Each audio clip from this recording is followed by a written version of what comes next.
this week, Richard Tubb, and I'm joined by these awesome legends. Say hello, everyone. Hello, everyone. Hey, guys. Morning. Evening. Scott, morning. how are you feeling? Just before we went on air, Scott told us, for avid viewers last week, Scott had a bit of a cough and a cold. It spiraled, didn't it, Scott?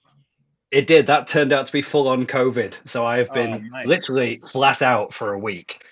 So today's the first day I'm feeling a bit more human. You can still hear it. I'm still having to really put effort into breathing, but it's good. I'm glad I had the double vaccines. It was probably as good as it could have been. People have had it a lot worse. But yeah, it's exhausting, man. It's exhausting. Yeah. But I am so happy to be back with you guys. I'm going to do this for an hour, and then I bet I just crash. Commitment, man, commitment. And we are socially distanced, as we talked about before. So Pete is a couple of meters above me. Nigel's over that direction. And so we're all safe here. We're all good to go. I'm a couple of meters this way and 12 hours into the future. Well, that as well. So you can't catch it from me. And I can't catch it from you. Well, we hope you feel all right, Scott. If you need to pop off at any point or grab a drink or whatever, just give us a shout. And if we need to wear masks while we're on here to make sure we don't catch it from you, then no problems. Should we? I'll put myself on mute. That'll stop it getting on mute. I think that was the big news. I was going to say, should we jump into the news though and see what's going on in the industry this week? Absolutely. And I'm picking on you, Scott. You know, Scott comes up with the best news stories because he's got his finger on the pulse. So no rest for the wicked here. Microsoft Defender. There's a new Microsoft Defender for Business launched at Ignite, Scott, you mentioned. Tell us a little bit more about that. Yeah, so that's really interesting news. So Microsoft Defender for Endpoint was already a thing. It was an additional product SKU. It was like an extra $3 per user per month. But they've now decided to roll that in to the Microsoft Business Premium SKU. So I know a lot of MSPs are pushing on Business Premium, and I'm constantly having that conversation with people to say, hey, can I challenge your traditional MSP stack when it comes to those bolt-on security products? Because we have a really good antivirus. Defender for Endpoint now gives us that sort of endpoint detection and response. It has some of those more advanced features that you might see in like a Sophos Intercept X, those really advanced endpoint features are now all rolled in, and it's included in that Business Premium SKU. And I saw this kind of about 6 months ago in preview, but we realized it's actually gone live. There is now a web protection filter inside Defender for Endpoint. So if you want to do that web filtering, like again, a lot of MSPs will have a separate antivirus, a separate malware solution, a separate endpoint management solution, and a separate web filter, Cisco Umbrella or any DNS, that kind of thing. That's all now baked into this Defender for Endpoint. And that really great news is that it is now inside the Business Premium SKU. So I think, again, for MSPs, I'd be looking at this and I'd be looking at my stack and going, hey, can I simplify? Can I reduce my costs? Can I consolidate? But also one of the big things is the only reason we paid for this, because we get loads of free licenses, right? We're a Microsoft partner. The only reason we paid for this originally is because we have a couple of Macs in the business, and Macs don't get free Defender for Endpoint. Well, now they do, because it's inside our Business Premium SKU. So again, if you're an MSP, I'd just be saying, look, take a good look at the security stack from the Business Premium point of view. There's tons more value keeps getting added in there. And again, any £1, £2 per user per month that you could be drawing out, or sorry, $2 or $3 that you can be drawing out, it's going to make a big difference to your monthly profit lines. So really interesting this week from Microsoft. It also means that the more products are getting rolled, I guess, into the 365 suite, the less reliance there is on this RMM platform, because that's a whole other discussion of, do you still need one? And actually, if you can roll a lot of the features in and monitor it all through Intune and everything else, that's another win. Yeah, you've still got this separation. Sorry, I'm going to ask Nigel, if he was to start an MSP again tomorrow, because I love, you get asked this question all the time. If you were to start an MSP again tomorrow, would you go all MS or Microsoft with like the security and things in the same way that Scott has, or would you use something else? Yeah, so I would be very similar to Scott. I'd go as far as the Microsoft platform would allow us. With exactly what Pete spoke about then is the need for an RMM tool is becoming less and less and less. I don't think we're just there yet, because the multi-tenant is not as good in Lighthouse and whatever just yet, but it's not going to be far off. And I suspect if I was to start an MSP today, I would have an RMM tool. If I was to start an MSP in 12 months' time, I probably wouldn't by that point in time, because I suspect Lighthouse and remote access and whatever will be at a point then where the multi-tenant is good and the access is good and the feature sets are good enough in there to do it. Because let's face it, all the RMM tools that are in the marketplace, most MSPs use 10% of the functionality, remote control and rolling out scripts and some basic monitoring in there. And that's it. The rest of all the crazy functionality they've got, hardly anybody uses. And we certainly didn't. We use those 3 core basic things and we use them very well. But all of the other craziness that they put in there, we've hardly touched any of it. And it just became mess in the grand scheme of things. Yeah. Do you know what I think the big shift will be is, because you're right that the whole multi-tenant piece isn't quite there yet with Lighthouse, but as soon as they give us that tick box, because we have quick assist, right, for remote access, but you have to kind of get in touch with the client, give them a 6-digit code, and blah, blah. As soon as they put that into Endpoint Manager and you can just go, hey, remote assist. Yeah. Now, I know you can if you bolt in a team viewer license, and there's a way to do that. But as soon as Microsoft go, look, we have the infrastructure, we've got the Quick Assist product, just stick it into Endpoint. And I think you'll really start to see people questioning their RMM tools. It's funny, when I think about it at a holistic, like at a high level, Microsoft has had remote stuff in their platform for 20-something years. Like we had the original things back in Windows XP where you could remotely do a computer.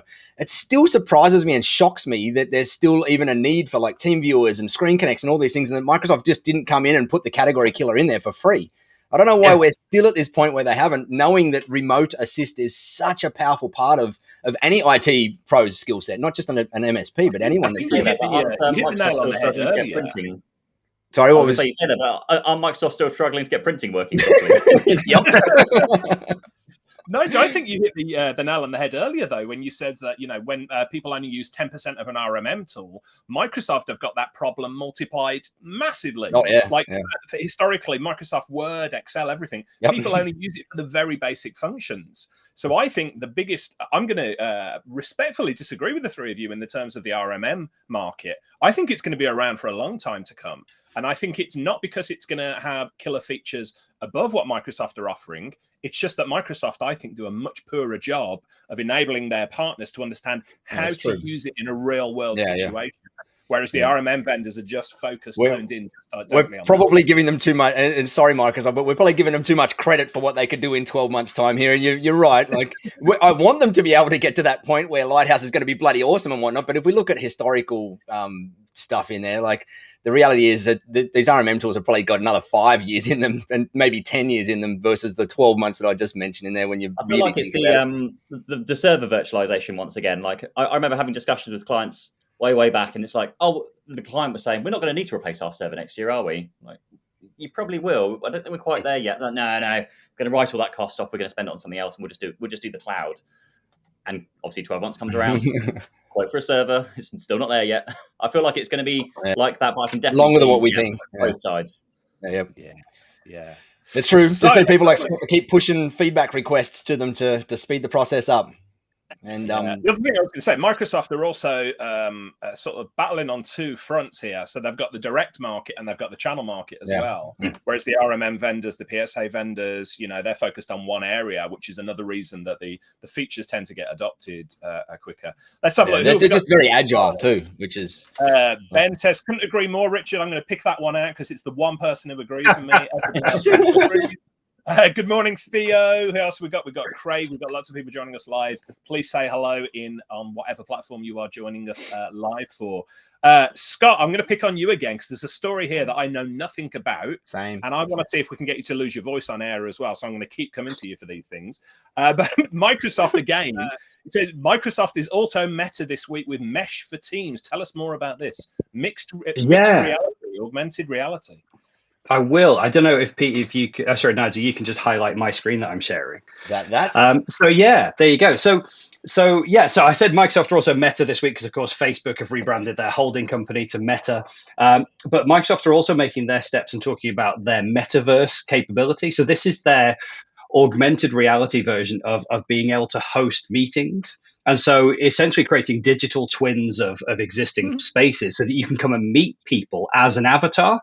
And then that has extended. So you could meet people in these great 3D spaces with avatars. You can use like their HoloLens or, any of the kind of 3D goggles to meet with people. But also what they're doing is they're taking that same kind of idea and they're bringing it to Teams, as you can see here. So instead of people being on video, you could actually use a digital avatar. And I think this has huge possibilities for people who, who really want to represent themselves on camera, but are just, for whatever reason, not comfortable to be themselves on camera or just to be on camera at all. Mm-hmm. And so it lets people portray a representation of themselves that they want to be seen in the public space. And so I think it's a really powerful thing, when we come down to stories around diversity and inclusivity, it's this ability for people to be who they want to be seen as in their public meetings and as their public persona. And so this is a really nice thing that I think Microsoft have brought together. Now, I'll be honest, I've seen a huge amount of technology like this, over the years. We all remember things like Second Life, and we've all seen like the avatars that you've had even in the gaming world, when you've been in the PlayStation world or Metopia and things like that, where we've had these digital avatars. But this is kind of combining, a real simplicity that you can use this with your mobile phone as well as, with your desktop computer. And when you've used the iPhones, you've seen those memojis or whatever they're called now, where you can kind of change your face and it'll be a panda or it'll be an, whatever, and it tracks your facial movements and how your mouth's moving. These digital avatars are like that, but to the next level. And so they're able to represent, you as you want to be seen inside the meeting spaces. So I just think this is a really nice move. I think, yes, there's a bit of gimmick to it. Yes, it's a bit of an interesting use of technology, but actually I can genuinely see there are some people for who this is going to be a real sort of opener for their communication and for them to be able to get that confidence to get out on camera with an avatar that represents their true self, if that makes sense. I don't know if any of you guys start of your video journeys was the same as me, but it was horrific experience trying to get comfortable on camera, and stuff like this just absolutely can make it so much easier for you. Even when I was first getting photos of me online, I had cartoon avatar spaced ones done of me because I didn't even want my photo showing up there. So little things like this that help you take those first steps a little bit easier or a little bit better, to me are awesome, just to get that kind of confidence, because camera confidence takes some time. It took me bloody long time to get camera confidence. And I suspect you guys had a similar journey where you go through and you shit scared of being on camera the first 10, 20, 30, 40 times. But if you got a little, let's call it a cartoon avatar to hide behind your first 10 times, it just helps you just get that comfortability in there. And then you if you keep at it, you'll get to the point where you're happy putting yourself up there. And then you get to the point where you just don't care, like us. So I don't give a crap anymore what it's like. But it took me, and as I said, I suspect it took you guys as well, a long time to get to that point, a lot of work to get to that point. I'd be interested to see if people actually use this. Like, I don't know same. A single person who uses that like memojis thing on their iPhone, even to like send the odd. Like, my kids do. That's about it. Really, my kids do to have conversations with mum, and that's it. They just do those stupid bloody. I'm a panda for the day, and I'll send mum a panda video because my panda face is on. But I have not seen anyone yet use this stuff in any sort of real world environment apart from kids being silly with grandparents. That's it. I'd love to see it used, but I'm time's going to tell. The uptake of these technologies as a whole. So have any of you guys got like an Oculus Quest or a VR headset or anything like that, HoloLens? I do, kind of.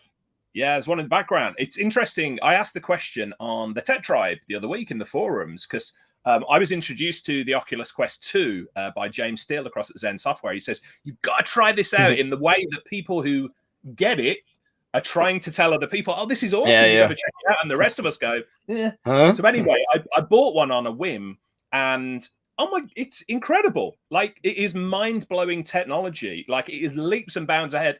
If you've not checked out virtual reality, augmented reality in the past few years, it has taken just a quantum leap from where it was. Anyway, I asked on the tribe, I was like, any other Oculus Quest users out there? And the tribe's a fairly cool place. We've got people who use cutting edge technology, and dare I say, people are into tech. We've got nerdy people like me. We've got geeky people. I asked the question, and out of the thousands of tribal members, we had about 3 people who said, "Oh yeah, I bought one." And so I'm a little bit shocked if the technology is not being taken up within the tech industry or within our space. What hope is it for it being taken up at the end user space? So I think it's an interesting one. Yeah. The Quest is really interesting. I find particularly with the Quest, it's the youngsters that go on board first. It's their early adopters of the gaming console. But the Quest is incredible. I don't know if you played the Star Wars games. You must have played the Star Wars games. Of course, yes. So fun. And if you really want to blow your mind with the Quest, if you can hook it up to your PC and play the Half-Life Alyx, the graphics, the interaction, is the best game, hands down, VR I've ever seen. such a good experience. So I know it's a bit off topic, but incredible technology as well for co-working and things in there. Yeah, I was just about to say, Richard and Pete, have either of you guys, and maybe Scott as well, have any of you guys seen an Oculus Quest yet being used in a business scenario? There are apps out there where you can have multiple monitors, you can sit there, you can work, you can co-work with other people. Right. And again, I'll quote my friend James Steele at Zen Software. He actually uses it, to have meetings. He does, people, right? Again, with other people who are, dare I say, like us. An Oculus Quest. So other people like you and me, Pete, but not. You see on the marketing videos all these amazing ideas that it could be used, and I just as yet, and obviously I'm not in the MSP space anymore, so I don't have a bunch of clients to have as a thing out there. But I'm wondering if any of you guys have seen in your clients that people have started to adopt some of that technology yet, or whether you've seen it in other businesses out there. I think it's still quite new for that. I mean, coming from a geek's perspective, like you put the headset on, you can see some screen tearing. The resolution isn't the best. The refresh rate isn't the best. It's making massive improvements. From the 1 to the 2 is a big step up. But it's kind of still gaming is the main, and it's very much gaming at the moment. Yeah, absolutely. Right. Okay. Yeah, I mean, to be able to walk around. I remember when we used to have our large office. There's a game where you basically shoot things, and you can literally walk around in your office, pick things up off the floor, throw them over there. It's fully interactive, as long as you don't obviously crash into anything. But it's such good fun. It is great fun. If you've not tried it lately, if you've not tried Oculus or any of the virtual reality, Richard's going to send you a free one. I'm not going to send you a free one. Pete will tell you though that the minute you persuade somebody to put it on and try it, within 30 seconds they're like, "Oh my God, this is incredible!" And it, totally sold on it. So if you've not tried it, go along to like John Lewis or wherever in your local country and just try it on. You would be blown away by the quality. I did try one, maybe, well, I don't know, it wasn't the Oculus, it was Microsoft's, whatever Microsoft thing is in the Microsoft store out here in Sydney. I went in maybe 2 years ago and I got sick because it was that good. Like I went on this roller coaster thing and up and down, and I lost my stomach. I went, oh my goodness, this is freaking amazing. There's a walk the plank. I don't know if you come across that. Walk the plank game? Yeah. All right, you guys might have convinced me to go and buy one. Go and get one. Go and get one. You'll next week's show, Nigel will be on here and say, "I want to dedicate the entire show to talking about augmented and virtual reality." Yep. So. Right, let's move on. There's a new story that came up this week. Now, I often get accused, and Nigel, I think you get this as well. We are very vendor friendly. It's probably safe to say we believe that vendors are a part of our ecosystem. We don't think there should be this confrontational attitude between MSPs and vendors. So we get a little bit of flack for that because some MSPs come back to us and say, you don't know what it's like in the real world. The vendors, they're all rubbish and this, that, and the other. Yeah. So I wanted to highlight a story here that just cracked me up this week. And I don't know if we can show it on the screen. It's an article from CRN magazine, Channel Web here in the UK. And the headline of the story is, "It's easier to speak to God than my account manager at a vendor." The 21 most brutal burns from the CRM vendor report 2021. Yeah, it makes for some very, very interesting reading. So for anybody who's watching this who is not on my side, perhaps Nigel's side of the camp, and thinking, hey, vendors are doing their best job, there is some incredibly good fuel for the fire within here. There's lots of very familiar names. There's some MSP specific names in there. Yeah, there is. And again, this is not picking on anybody because let's be honest, this article, Doug Woodburn put it together over at CRN here. It is meant to be clicked on. It's meant to draw your attention to it, isn't it? So there's going to be, lots of stuff in there that's going to draw attention. But there is some really interesting and I think legitimate feedback in there as well. Apart from the really hilarious comments in there, like quote 6 on Pete's screen now. Ill, and one trick pony refusing to innovate and things like that. There is some actual legitimate feedback, I think. For instance, quote number 4 was their salespeople have adopted the pushy American standard and it goes down badly in the UK. I think there's a genuine lesson there for some of the vendors perhaps who are watching this over the cultural differences in different countries, and the definitely US vendors who are sweeping into or North American vendors sweeping into the UK and the sort of response they can get there. But just wondered your feedback on this, guys. I know this is a story perhaps you've not seen before now, but is it fair? Is it just clickbait? What do you think about it? I think reading that list, you can probably read every single one of those and go, yeah, at some point or another, it's. I'd agree with that. I think absolutely. not naming any names, but I've certainly had some of those experiences myself. So I'm a big believer that it can happen and does happen, but it's the reaction that the vendors do after then, and if they can fix things and improve things, and then that's the main thing for me. If they've got best intentions, then great. I know, to highlight one there, ConnectWise. Obviously, ConnectWise have had a huge change in the last few years. They've been bought out, staff changes, company changes, everything. But every time I do speak to the people there, they are trying their best, and they're trying to kind of do the best that they can do. But yeah, I'm interested to see what everyone else thinks. But I can definitely see a lot of those things on there that, I would nod my head and go, I've had that, I've had that, I've had that as well. Yep. I think that's the main thing. Is it? Sorry, you go. No, I was going to say, I'm intrigued. So, Scott, you've narrowed your vendor scope, haven't you? So most MSPs watching this will probably have a dozen, if not more, vendors that they interact with. You've really narrowed the scope, though, haven't you? Yeah, and my primary vendor doesn't care about me because I don't spend enough. And that was going to be my point. I think if you look at the brands, that are on this list, and then you look at the sheer volume of MSPs, don't forget, in every single country around the world, they just don't have enough staff to give a crap about every single MSP. They just don't. It's not possible. At the prices we pay. That's the thing. Not the prices. And so what they have to do is focus on who spends the most money with me and my product, who's really behind my product, who's really backing my product and pushing it out in front of everything else. And I totally get that, and that's, like I say, I'd like to think, my previous roles, we used to be a big deal with Microsoft in the UK, but in my current position and the current spend that we have with them, we're just not. And that's a reality of it. And so I can understand when they say, hey, I can't get hold of a product manager. I can't get through. They only care when I've got a sale. Yeah, generally because you're probably not spending enough with them. It is my honest heart of hearts feel. And that's from a guy who will live, breathe, and die Microsoft, but I know that they don't know my name, right? And that's the biggest thing. I don't spend enough. Yeah, and that's the biggest thing. You have awareness over that, which is the most critical part of the whole lot. Is you've got awareness around what you're bringing to the relationship as well, and you know that you're not bringing what they really need in the hundreds of millions of dollars worth of spend out there.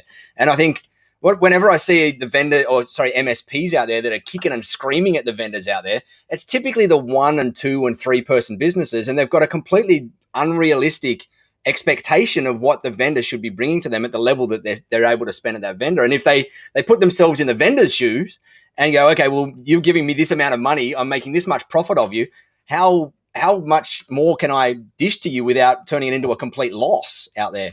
Yeah. And I think as long as we've got awareness that, like, everyone's going to break stuff, every vendor's going to break things, there's always going to be things going wrong. But as Pete said, it's how the vendor responds in there and how they treat you through that particular process that really what defines them. It's not that you're going to have to go, and as soon as a vendor gets something wrong, you're then going to have to go, all right, time to jump vendors now because that one's crap because they got something wrong.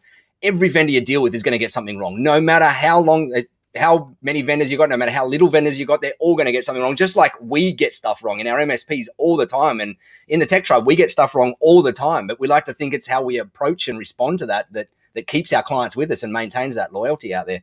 And I think some MSPs, none on this call, I'm sure, but some MSPs out there just need to take a bit of a gut check into what they are bringing to that relationship and kind of level up and right-size their expectations in terms of what they're expecting out of that particular vendor for what they're putting into that particular relationship out there. I said with my most tribal love hat on. With many vendors, I see it happens in waves where they'll go, oh, actually, let's look after our big clients and, give them all the support they need. Oh, hang on a minute. Lots of money's on our big clients. That's a lot of risk to us. If we look at our smaller clients and help them grow, then that kind of diversifies our risks. They'll focus on the small clients for another year or so. And I saw that in, I think Tech Data mainly was one of the big disties I've used a lot over the years.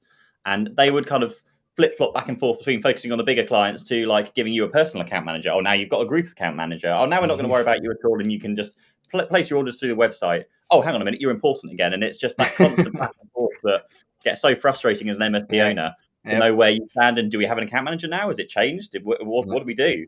And it's just constant. That's the fun and games of having multiple vendors and then trying to manage that across, like you're saying, 10, 15, 20 different vendors. It's a job in itself. It is. It's madness. Well, I've put the flame bait out there for the vendors. I've got the vendors watching and they're ready to throw stones at me. They are. Sorry, vendors. I'm going to balance it a little bit here and talk about, we said, Scott, you said we're not going to appear on Microsoft's radar because we just don't sell enough. I absolutely agree with that. And I think I agree with what Nigel said about leveling up your expectations. But what we did as a really small MSP with the vendors back in the day was actually ask our account manager, how can we become your favorite partner? Now, lots of people watching this are going to go, I don't know who my bloody account manager is. We haven't got one, which is a problem on the vendor side. Agreed. We did know who our account manager was at Microsoft and other vendors. We actually said to them, what are you bonused on? Right. What do you get paid? I'm not talking about the company. What do you get paid for?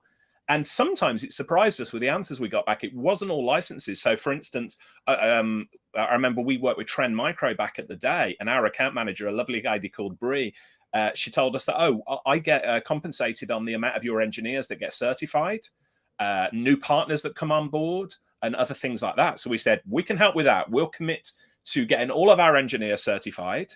And every user group we go to, we're going to tell them how awesome Trend Micro are. Suddenly, we started getting a load of leads back. You get all the leads across then, yeah. So, you've got to think of the human element in there as well. And, we did exactly the same approach in Microsoft and ended up being one of the first MSPs in the UK to roll out Windows 7 a year ahead of anybody else and stuff like that. So not disagreeing with anything you said, Scott and Nigel, but you're backing us what we said. It's that you got to bring more to the relationship if you want more out of it. And I'm 100% in agreement with that. In that, one of our core values of my MSP was we want to be our client's favorite vendor, and in capitals, our vendor's favorite client in there. And I'm 100% with that. It's the more like that's why you and I, Richard, are so bullish, and I'm sure you guys are as well. Bullish on the MSP vendor relationship not being this, but being this, and figuring it out. And it is hard. It's messy. It's horrible at times, but you got to look at that 20,000 foot view and do things like Richard said there, those little things of building a relationship and taking some of that onus on yourself as well to go and figure out what's in it for them and help them get what they need out of this relationship as well. So I'm all for it. I'm 1,000 times in on it. Yeah, absolutely. I will draw your attention to one final quote from that article, which I find hilarious, by the way. It's easier to speak to God than my vendor account manager. But quote number 20, looping back to something we said earlier, an MSP said they, being any of the vendors on the list, have to do better as Microsoft has started competing at the lower end of the market. So I think that links back, doesn't it, to something we said earlier. Vendors, you've got to be aware, Microsoft, over time, they're just going to keep snapping away at the bottom ends there. And so you've got to keep ahead of the curve. Yep, and they do realize that Microsoft get a lot of flack from the small business MSP community that they don't care about their partners. And when you really look in behind the scenes, they care a crap load about their partners. They just care in different ways than what a lot of MSPs think they should be caring at the moment. And you just got to do that research and figure out what do they care about for us and what can I do. And a lot of it's around. I know a lot of Microsoft are incentivized in there's people inside Microsoft that are incentivized around getting their users to use more of the platform, not around licensing sales, but around getting users to use more of the platform. And if you can become an MSP that's helping them get their users use more of the platform out there, they're going to be throwing leads at you like crazy versus just selling more licenses in there, because that's another thing that they've got on their KPI radar. Yeah, you're absolutely right. You've got to find out what those metrics are yourself. Correct, yeah. They change. Especially when it comes to Microsoft. They do. They'll change every July, when the new financial year comes out, every October when the new incentives come out, and you need to stay on top of that. And if you're in the smaller MSP space, work with Microsoft, you don't have an account manager, it's up to you. All the information is right there in Partner Center and inside the Partner Incentives portal. Go and figure out what those key metrics are. And when you start turning those needles, there are little green light dashboards inside Microsoft that start lighting up. And when they light up, you get interesting. And when you're interesting, leads come your way, incentives come your way, funding pots come your way. But you can't take that approach. You go, well, I don't know who my account manager is. Chances are, if you're a smaller MSP, you don't have one because they have to work and prioritize. But you can start to stand out for yourself by making sure that you put that effort in. And exactly as you said, Nigel, it's about making that real effort. And Richard, what you said about understanding what are the metrics, what are the drivers that those people care about, and then how can you push those forwards? And you do that independently. It's your efforts. You don't just sit back and hope for it to come to you. Yep. Yeah. Ladies and gentlemen, that's the live chat. No, just before we go, because Robert's asked, How do we work closer with vendors when we're part of a buying group? Ooh, Now, the question of buying groups, a whole different, we could probably spend an hour talking about that. What I would say, though, for Robert and anybody else watching, it's like, oh, I haven't got the relationship with a vendor. Start the relationship. Do what I said earlier. Just pick up the phone to your account manager and say, how can we help you? If you don't know who your account manager is, as Scott said, go and find out who your account manager is. If you don't have an account manager, go to your vendor partner and say, we would love to be doing this, this, and this. Is there a chance that we can have an account manager who can help us along the way with it? So, the onus does, I think, fall on you as the MSP to actually seek that out. And in terms of Robert, he says being part of a buying group, I don't know what your guys' opinion on this. I don't think the rules change if you're part of a buying group. You still build up the relationship because vendors are always looking for MSPs that will do testimonials, that appear on videos, that will serve on advisory councils. All of those sort of things. Yeah. And I think with a buying group, you can actually be in a better position because you can represent the buying group when you go and have those conversations. And so if you're buying through a buying group, you might go to your buying group and say, hey, I'd like to be part of the cohort that talks to Microsoft or talks to whatever vendor it is in there. And then when you're turning up and having these conversations with Microsoft, you're not talking about just your spend, you're talking about the whole group spend behind you, and they're going to take you even more seriously at that point in time. But I've never worked through a buying group, so I don't know how to navigate those kind of layers as well as what some of you guys might. And then we always went direct with disties out here. Yeah, agreed. Well, we've alienated the vendors by telling them off. We've alienated the MSPs by sending them to the naughty step as well. Should we move? Should we move on to the hot topic of the week? Yeah, ladies and gentlemen, this is the Microsoft partner show now. I think we're. So last week, while we were talking about various things, and the show's available on YouTube to go back and check out, the topic of hiring staff. Recruiting staff, outsourcing, VAs. This is a recurring topic, isn't it, Nigel? So, and it's a topic you and I talk about quite a lot. Perhaps we could kick things off by talking about how you do things within the tech tribe at the moment, because you and I are both very familiar with outsourcing and working with VAs and things. Yeah, if we're talking on a VA perspective, and I'm one of these guys that I don't really like the term VA because it's kind of generic and it's hard to describe what a VA is. Like, to me, it's a contractor arrangement essentially, and it's just someone that's not directly employed by my business. And so for us in the tech tribe, we have 2 employees, myself and my wife, in the business, but we have other full-time employees. It's just because they're on the other side of the world, they're a contractor, which some people would call that a VA. We just call it part of our team. Like, they're just part of our team. And we work with them through different ways. We've got a couple of part-time people through sites like Upwork. We have our full-time team members like Javier, our community manager, and Richard. You work with the tech tribe, but you're essentially a contractor, which some would say that's a VA or whatever it happens to be. But you're a contractor to the tribe, and you work with the tribe very closely. And we got probably 6 or 7 of them, and then 3 or 4 of us core team members that are contractors, but not really. I don't class them as VAs. I class them as just core team members in there. Yeah. And, so how does this apply to managed service providers, IT businesses watching? Because, VAs, anybody, virtual assistants, anybody can work with them. But the first step I see most IT businesses looking at is potentially outsourcing their help desk or their NOC, their network operations center, or much more at the moment, or something a lot of businesses are considering is outsourcing their SOC, their security operations center. Because let's face it, there's too much going on. Try to put your own together. That's not easy. Pete, what's your thoughts about this? Did you do any outsourcing within your MSP business? I'd go at the opposite path, really. And I know me and Scott have talked about this before, but I'm very much a case of I wouldn't outsource like the fundamental core of the business. Yeah, you're there to provide support to your clients. I feel very nervous about then giving that away to somebody else to deliver a service. My first go-tos would be the other things like your accounts, because that's one quoting and admin and quoting all the admin stuff. I wish I had a VA like on day one of starting my MSP like 10 years ago or so. I've done it now. I've started my new businesses. I've got a VA straight away.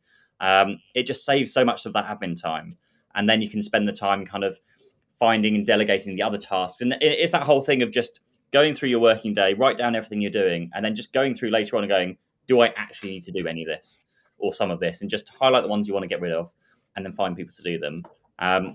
Yes, there's a cost associated with it, but the time you get back to then spend on other things that can generate more money massively outweighs the risks. And there's a cost to not doing it, and that's more expensive than the cost of doing it. 100%. Exactly that.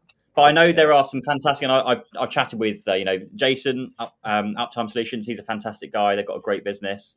InBay. There's so many other kind of companies around now that you can outsource to.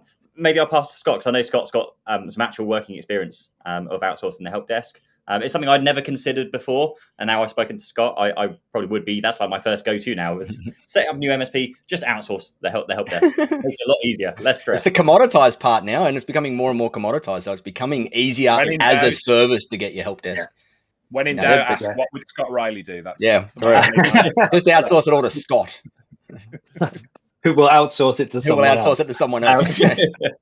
But I mean, interesting what you said, Pete, because I think it came down to, for us, exactly what you said. It was not outsourcing our core business, and our core business is not help desk services. Our core business was the consultancy and the Microsoft 365 and Azure piece. It was that deep intelligence and strategy and all that kind of cool stuff that we could do around those technologies.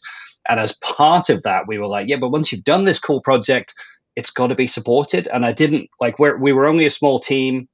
And I didn't want to start, distracting those guys with break fix and that kind of stuff.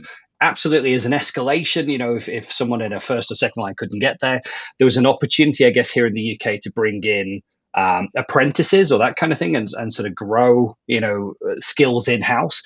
But again, that would be a huge distraction on the team. And so it was a very early conversation that I had with you, Pete, when we started, our coaching relationship together was, here's where I am and here's what we're thinking of doing with managed services. And I was chatting to Jason at Uptime. I'd looked around quite a few, ConnectWise had an offering, or Continuum, as it was at the time, InBay or those kind of guys. And I was very, very bullish on wanting it to be a UK-based service desk for UK customers. It was just, I wanted to make sure that they just had that initial impression that, hey, we're still talking to Cloud Nexus and it's in the UK. And Uptime's offering just seemed to hit that right on the head. They're like, look, our service desk is based in the UK and we have an overflow from the night shift, like the 7 p.m. to 7 a.m. that's based in New Zealand. And I was like, oh man, who doesn't love to talk to a Kiwi? So you're either talking to someone in the UK or you're talking to a Kiwi. Either way, that's going to be a great friendly experience. And so that kind of gave me some real confidence. But it was when we looked at the numbers, you and I, Pete, and I was like, okay, tell me about like when your service desk got to scale and you had like 1,000 endpoints to manage and how many staff and what did the costs look like? And then we looked at the same costs for me to outsource that to Uptime, and they were pretty much net. And I was like, okay, so if the costs are the same and I can still add a markup and take my margin, but I don't have to manage a 5-man service team, which is what I have, plus a service delivery manager on top. I don't have to manage, recruit, hire, deal with sickness, absence, training, any of those kind of things, backfill if someone leaves the team. I don't have to deal with any of that. And what I do is I take a price per user per month and then I mark that up by, I'll be clear, 50%. And then I sell it through to my customer and they get a good level of service. And that's been the thing to prove over the last 12 months. Is it a good level of service? Has it always maintained to be a good level of service? And the answer is yes. Could I have done any better internally for those same costs? No. And it would have been a distraction from our core mission. And so actually, for me, it's been a beautiful experience. Now, again, it's not a core part of our business. Okay. So when we do it, I outsource it and I'm happy with it, but it's not like a huge revenue stream for us. So it's not like if I split the pie up of all our income and go, hey, this is 30-40% of our revenue streams. It's just not.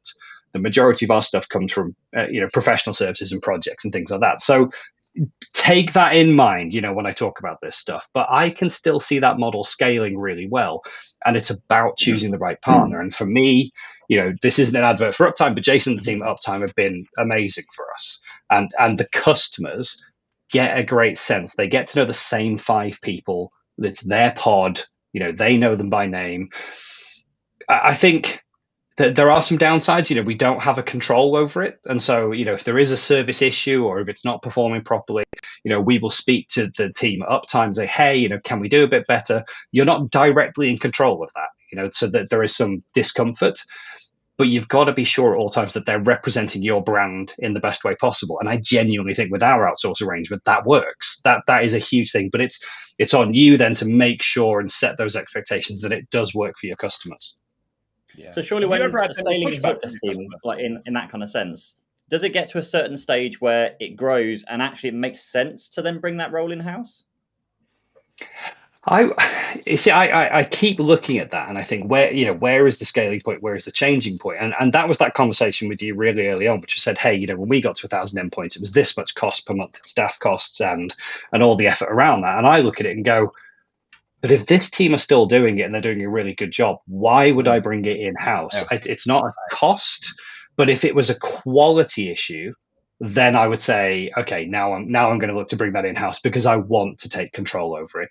But with that control comes all the headache of, bear in mind, we don't pay for an RMM tool or an IT glue account or the monitoring agents getting deployed in all those machines every time there's a new starter or a leaver. We don't deal with any of that headache at all, and it is such a relief to be able to have your guys focus on, yes, they get escalations from time to time, but focus on the senior interesting projects, and that way it's so much easier for us in a mindset to keep our guys well educated, well up to date on the latest things that are happening, like the new Defender stuff. How do we integrate that into the product set? All of that stuff is much easier for us because we don't have the day-to-day. I almost want to say niff-naff and trivia, but just the regular bottom level of first and second tier break fix stuff that we don't have to deal with, and it's taken care of really well. If that quality suffers, then I'll look at having an overlay or having an escalation path, and then as a final step bringing it in house. But what I might do is change the conversation, say, okay, escalate faster. Here's a resource inside my business that you can escalate to faster uptime because we're not getting these things resolved quick enough. I want you to have a dedicated personal contact or whatever that you can escalate to, but you're still going to do the majority of the work, but you can escalate to me faster. Okay, that's what I want. So I'd probably change the dynamic of the relationship before I said, hey, let's take the whole thing in-house. Question to you, Richard. I'm going to pick on you. If you were starting an MSP today, what would there... Okay, first question. Is there something you don't think you could outsource in an MSP? Yeah, on the floor, feet on the ground relationship. So Nigel and I talked about this. We had I actually forced Nigel to have a drink with me a while ago, and we still got a hangover. He's still got a hangover. We had gin and tonics or so, and we talked about running an MSP again today. What it would look like. We've both talked about, we think it is absolutely possible to run £1 million, $1 million MSP with two people. But one of those people would be somebody on the ground to go around and do account management. If you follow the traditional model of running a managed service provider as a small business, working with other small businesses in your local community. So I don't think you can outsource that. And actually, in answer to your question, there's probably a lesson there for MSPs who are looking to outsource their sales. They look to abdicate responsibility for the sales. And actually, in my experience, the best salesperson in any business is you, the business owner, because you go out and build that relationship with people. People do business with people they know, like, and trust. So I don't think you can outsource that aspect. However, I think just about everything else you could outsource. So I was intrigued. I was going to ask Scott, when I ran my MSP business, we were nervous about outsourcing the client-facing stuff. So we were nervous about outsourcing the help desk. And of course, I'm an old man in the industry. Back when I did it, outsourcing wasn't as prevalent and stuff. We had some horror stories back then. Nowadays, I'd have no hesitation to it. But we outsourced our NOC because, as you said, Scott, I don't know anybody in the industry, or perhaps there's a few who wear Metallica t-shirts and like sitting in a dark basement. I don't know anybody who likes playing around with backups and patching and rebooting servers and doing stuff out of hours. We outsourced all of that to a company called Zenith Infotech at the time. But my question to you, Scott, was going to be, have you ever had pushback from clients about who are these people we're speaking to? It's not you, on the help desk, that is. No, and I've actually been quite transparent about it as well, and I think that makes a big difference because I've explained it to them. Like we tend to go in and do the transformation project, and they'll get used to me and my team and how we work. But we'll be very clear to say, look, these are our project consultant guys, and they're here to do full effort on everything here. We'll always be here for you, but we have a partner team that runs our service center, and they still answer the phone as Cloud Nexus, but they know. Like, they know it's not us. They know it's an outsourced relationship. And we've been honest about that. And I think that makes a difference because you set the expectation straight away that, hey, this is the team of guys that deals with break, fix, can't remember passwords, printers not working, all that stuff. And this is the team of guys that, does the high level project stuff. if this team of guys gets stuck, you always have this team of guys available. We're always here. We don't go away. We don't just pretend we don't answer the phone anymore, any of that stuff. We're always here. And occasionally, we do dip in and we'll take the direct call. And I know we shouldn't, but occasionally we'll say, yeah, hey, let me get on that straight away for you. We'll sort it out. And so they know that there's a different model. They understand that. Yeah, and that's the thing as well, is when you talk to them about clients about helping them understand why it's there as well. It's there to help them get faster support at a cheaper price as well. Because if they wanted you to be available in 60 seconds or less, which is what places like Uptime are able to offer, if they want you, someone of your caliber, to be doing that, the price of their agreement is probably going to be 4x or 5x what it currently is. Yeah. Whereas we can do this with an augmented partner in here where they can handle all the level 1 stuff for us, and we partner with them and we manage them and look after them or whatever. And we're completely working with them. It's not like we palm it off to them, but we work completely with them, allowing you guys to get cost-effective support in there, fast support in there, which is really what you want. You want fast, cost-effective support, knowing that you've got legends like us in there to back it up if something goes all the way up to us. And that to me is, if you pitch it the right way and explain it to them the right way, they'll get it and they understand the reason why, and the reason why links back to them. They're getting the benefit of the lower price and the faster support in there.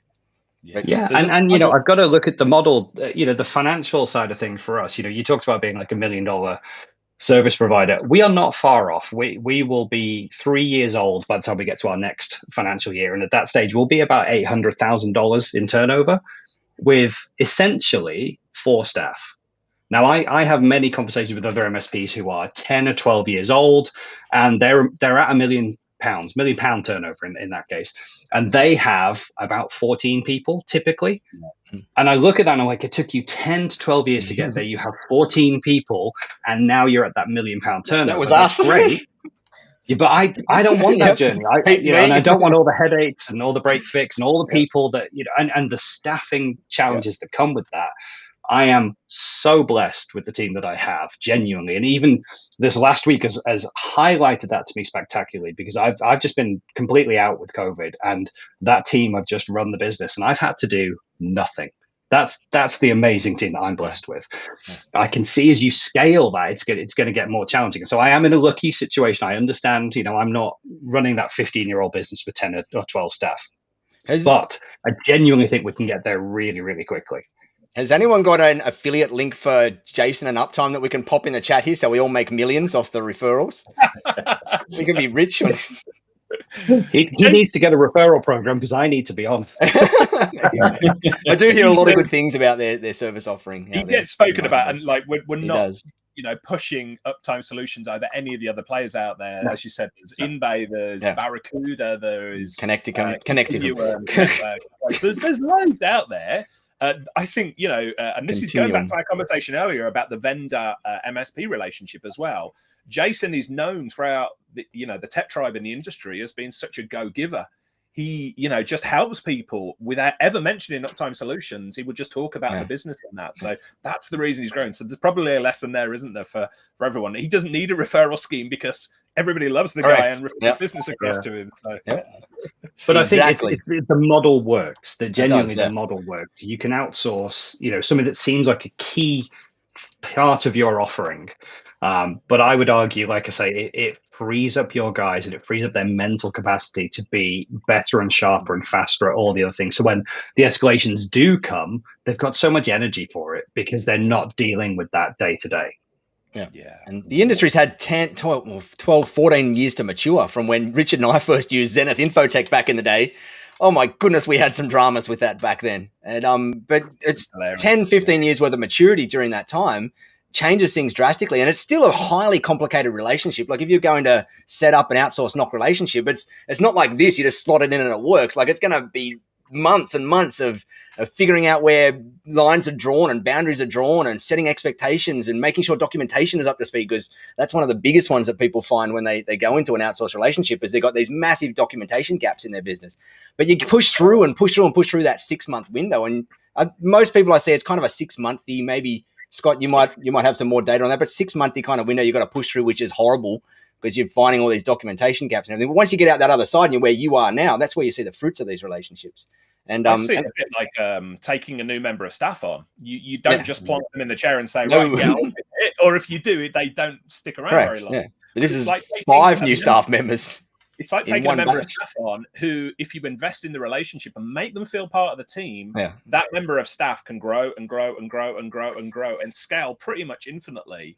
The mistake I see, again, I talked about outsourcing sales and abdicating responsibility. It'll never work if you hire an outsourcing company and just throw a load of papers at them and say, right, get on with it, or treat them like lapdogs and say, right, we don't like doing this piece of work, you do it. It doesn't work because you've got to treat them as part of the team. And I think that's just the way it's got to work. Right. Here's 1,000 tickets. Let me know when they're done. Yes. I have actually seen MSPs do that and wonder why the outsourced knock relationship never worked for them, because they literally say, here's all our 500 tickets that we got overdue or whatever. Can you guys just work through that queue? And that's what they expect it to work from that. But yes, you're 100% right, Richard. You've got to put in the work. You've got to put in the work, and there's fun and riches and stuff on the other side, but there's a tough period that you've got to go through in any relationship like that. Yeah. In terms of finding in terms of finding VAs for other things rather than knock and help desks, Nigel, you mentioned like Upwork.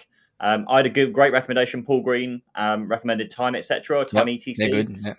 I got a VA from there originally, and they've been brilliant. Any other places we should be looking at for finding VAs? Your local networking events, asking there. So if you're looking for somebody to help you with calendar, inbox and things like that, or whether it's accounting, anything really, if you go to your local networking event and instead of trying to sell to people and say, hey, become one of my customers, go in there and say, I'm looking for somebody to help with this, that and the other, and watch how many recommendations you get. That's where nearly all of my team Tub, with they're all virtual assistants, and we've brought them all in through recommendations effectively. So you can also push it out to your clients as well, but you've got to be careful when you do it to your clients in that you make sure you say that we're not willing to poach one of your staff, but it might be a husband or a wife of one of your staff members that's interested in the job in there. And so when I've done that a few times, I've had people apply for the job, and even one of our guys was actually one of our clients and applied for the job and got the job as our community manager in the tech tribe, just by saying to the tribe, hey, if anyone knows anyone that wants to apply for a community manager role, we will not, like if one of your staff apply, we're not going to accept that application and we'll push it back on them. But if you apply for the role, or if one of your partners, like your husband or whatever, or wife or whatever applies, then yeah. And we've had a few through that route.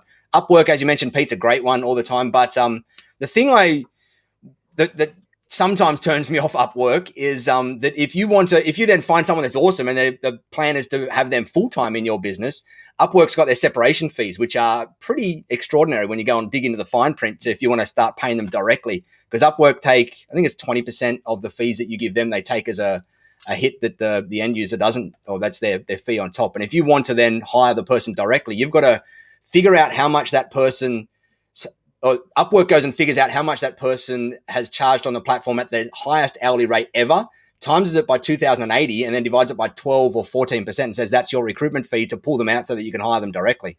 And so we've actually paid that on some occasion to pull people out because they've been so good. And I wanted to give them the 20% pay rise, and I've paid the $6,000 or whatever to Upwork to pull them out, which is essentially, when you really think about it, though, it's a cheap recruiting fee because I've paid 10, 15, 20 grand to recruiters in the past. But you just got to be careful if you are going that route and you're looking for someone that you probably think is going to be full-time.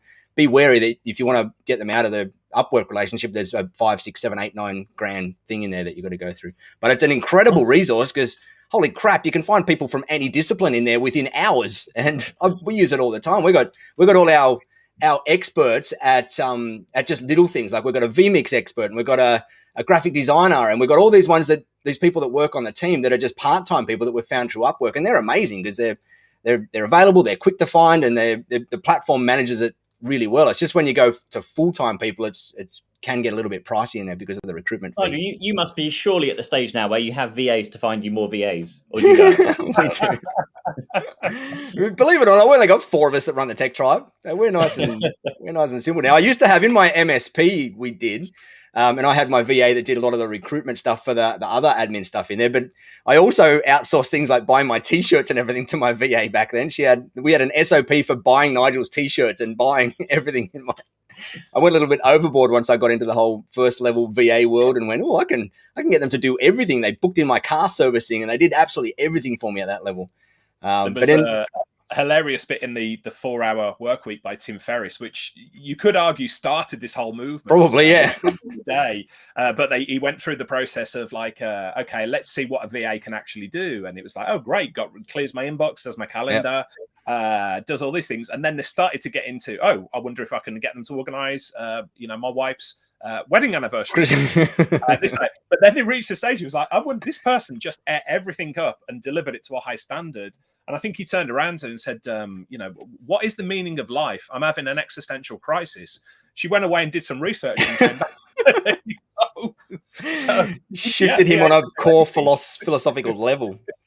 Yeah, the tendency is to take it far once you get into the world, but there's a million things you can get assistance with, and the whole thing. And when you think about it at a serious level, is like all of us in our businesses have got a level that we should be operating at in our business, and things that are our core competency in there. And when you look at a lot of the stuff that we do, like Pete said before, when you start mapping out all the stuff that you do in a business day by day, you will find that 60, 70, 80% of it can be done via a good VA or a good EA or whatever at $30 or $40 an hour, where in reality, what an MSP owner's value that they bring to the business is in the hundreds of dollars per hour in there. And so the reality is that we might laugh about buying shirts and all of that sort of stuff, but if I can save myself half an hour because I can go and say, hey, can you just get me another batch of 10 black shirts because that's all I ever wear, that's then saved me half an hour that I can go and do on a $2,000 per hour task in my business. And I can go and put it towards my marketing funnel or building another team member up or whatever it happens to be. And so it's highly...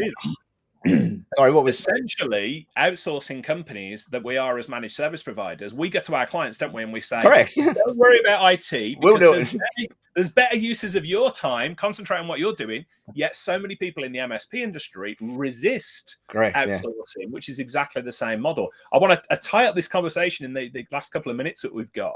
A couple of people on chat. So Jez Bellini says, my fear with the outsourcing model is not maintaining the culture of the company that you create. And Theo now says, I've got the same concern.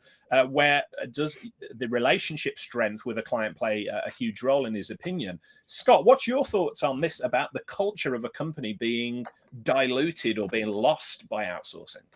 That was a huge concern of mine before, when I was considering outsourcing, just that first level of, because it's the first point of contact when something breaks.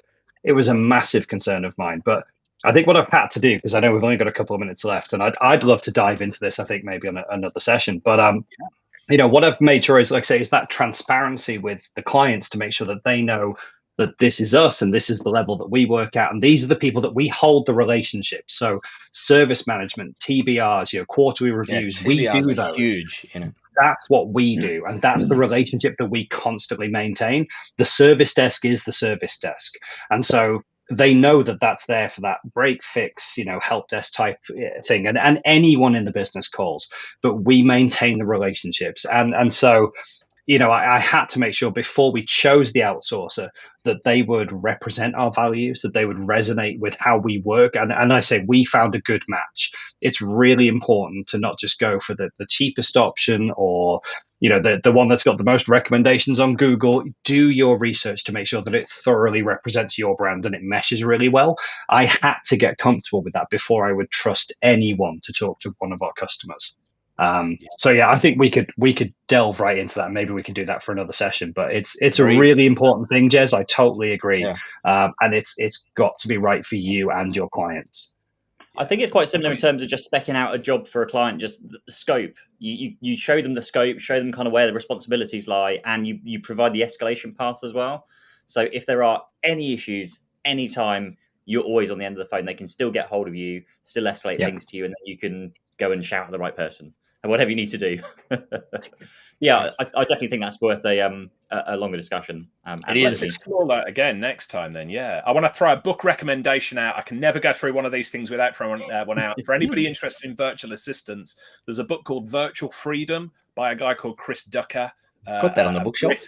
It's incredible, really, really good. So that's your homework in between now and our next call, perhaps. I've just freaked out, guys, because I've just looked at the clock and it says it's 11 o'clock. And I was like, we've been going for 2 hours. And then I remembered it's the one clock I've got in the house that I've not put back due to the British time changes last Sunday. But we've been going for an hour, so we should probably wrap up, shouldn't we, Pete? Absolutely. Well, thank you very much for joining us. Thanks to Nigel, Scott, and Richard. Thanks for your time today. Don't forget to subscribe to the channel if you're watching this. Hopefully, most people are now watching on the actual YouTube channel itself. So link down, where are we on the screen? Down below, Scott. There should be a link down there somewhere to subscribe.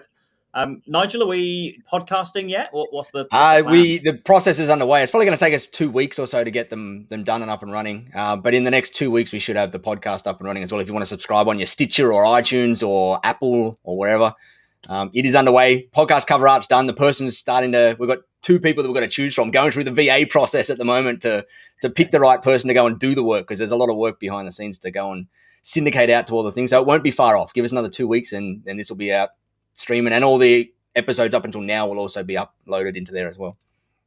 Amazing. That's brilliant. Don't forget to grab your 40% off of joining the Tech Tribe if you're watching this and you're not a Tech Tribe member. I think all of us would quite highly agree it's one of the best investments anyone can make as an MSP owner. Definitely do. If you want to buy some Microsoft services, go through Scott. If you want to rent Richard's brain, then find the links down below, I think, for Richard's brain as well. And that's probably it for this week. What about for you? What you got to... I'll pitch you. If you want some awesome one-on-one business coaching around MSP stuff and scaling your stuff, go and check out Pete's stuff, notabusinesscoach.com. There you go. And with that said, thanks for watching. Yeah. And we will be here same time, same place. I think the time changes. Is the time changing over there for you at all, Nigel? It did change. It is about midnight for me now. No, I'm kidding. It's now 9 o'clock for me, 9 p.m. for me. So it did change because it was 3 versus 1 on this time zone change. And I wasn't going to fight against the 3 of you guys. So I changed to a little bit later at night. So same time, same place for us here in the UK. Yes, correct. In the next couple of weeks. Yeah. And we'll see you all next week. Cheers. Awesome. Thanks, guys. Bye, guys. Oh, I'm the one that's got to press the end stream button. Yeah.